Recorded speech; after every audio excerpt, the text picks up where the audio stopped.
In the ancient kingdom of Israel, during the reign of King Ahab, a strange and unsettling vision emerged, one that continues to provoke debate among scholars, theologians, and curious readers alike.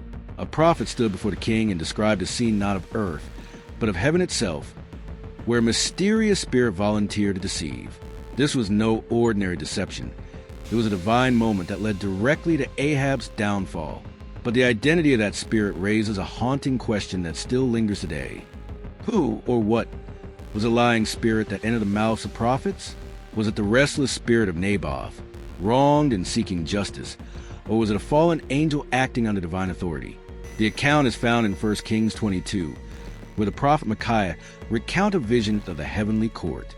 In this vision, God is seated on his throne, surrounded by the hosts of heaven, and a question is posed. Who will persuade Ahab to go into battle so that he may fall? Various spirits present ideas, but one steps forward with a bold proposal: to become a lying spirit in the mouths of Ahab's prophets. This proposal is accepted, and the spirit goes forth to carry out its mission. Soon after, Ahab listens to the reassuring words of his prophets, ignores the warning given by Micaiah, and marches into battle, where he ultimately meets his death.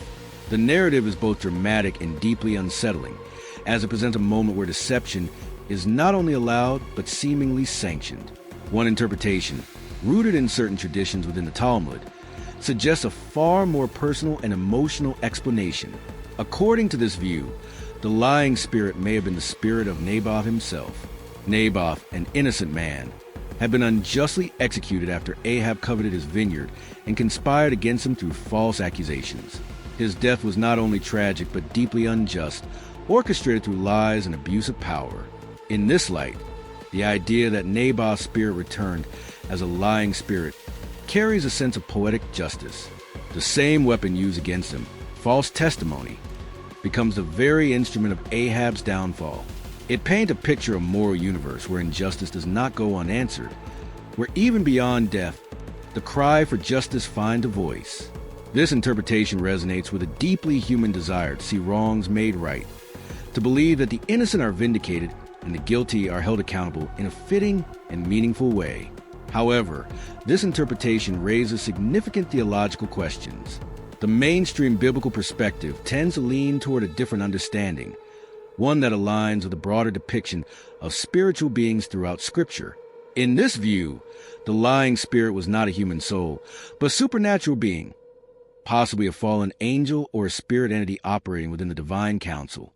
Similar scenes appear elsewhere in Scripture, particularly in the book of Job, where a heavenly assembly is depicted and spiritual beings, including Satan, present themselves before God. These passages suggest a structured spiritual realm where beings can act, speak, and even propose actions, yet remain under the ultimate authority of God. From this perspective, the lying spirit in Ahab's story was part of this larger cosmic framework, carrying out a role that, while troubling, served a greater purpose within divine justice. In this interpretation, the focus shifts away from the identity of the spirit as an individual with a personal grievance, and instead emphasizes a condition of Ahab's heart. Ahab was not an innocent victim of deception. He had long surrounded himself with false prophets and had repeatedly rejected truth. When Micaiah spoke, he presented a clear and honest warning, yet Ahab chose to ignore it. This suggests that the deception was not imposed upon an unwilling participant, but rather embraced by someone already inclined toward falsehood. The lying spirit then becomes less about the origin of the deception and more about the consequence of a life that consistently turned away from truth.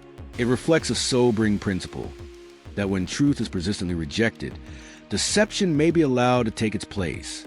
The contrast between these two interpretations is striking. On one hand, the idea of Naboth's spirit introduces a deeply personal dimension, transforming the story into one of retribution and moral balance, where the victim becomes an agent of justice. On the other hand, the fallen angel perspective places the event within a larger cosmic order, where spiritual beings operate under divine permission to fulfill purposes that may not always be immediately understood. One view appeals to the human sense of fairness and emotional closure, while the other emphasizes divine sovereignty and the complexity of spiritual realities. Yet, despite these interpretations, the biblical text itself does not explicitly identify the spirit. This ambiguity leaves room for reflection, debate, and even speculation. It invites readers to wrestle with difficult questions about justice, truth, and the nature of divine action. Was this a moment of poetic justice, where a wronged man's voice echoed from beyond the grave, or was an example of divine judgment carried out through spiritual means beyond human comprehension? Perhaps the absence of a clear answer is intentional, drawing attention not just to the identity of the spirit, but to the choices that led to the outcome. What remains clear, however, is a lesson embedded within the story. Ahab's downfall was not merely the result of a deceptive spirit, but a pattern of rejecting truth and embracing falsehood. Even when confronted with a genuine prophetic warning through Micaiah, he chose the voices that aligned with his desires rather than the one that spoke truth. This shifts the focus from the mystery of the spirit to the responsibility of the individual, highlighting the danger surrounding oneself with comforting lies instead of challenging truths. So the question remains open, echoing across generations, and inviting each reader to consider their own perspective. Was a lying spirit the voice of Naboth, rising from injustice to bring about a fitting end, or was a fallen angel part of a divine plan that operates beyond human understanding? Or could it be something else entirely, a mystery that resists simple explanation? The story does not force a conclusion, and perhaps that is what makes it so compelling. It invites you not just to observe, but to engage, to question, and to reflect. What do you think the lying spirit truly was?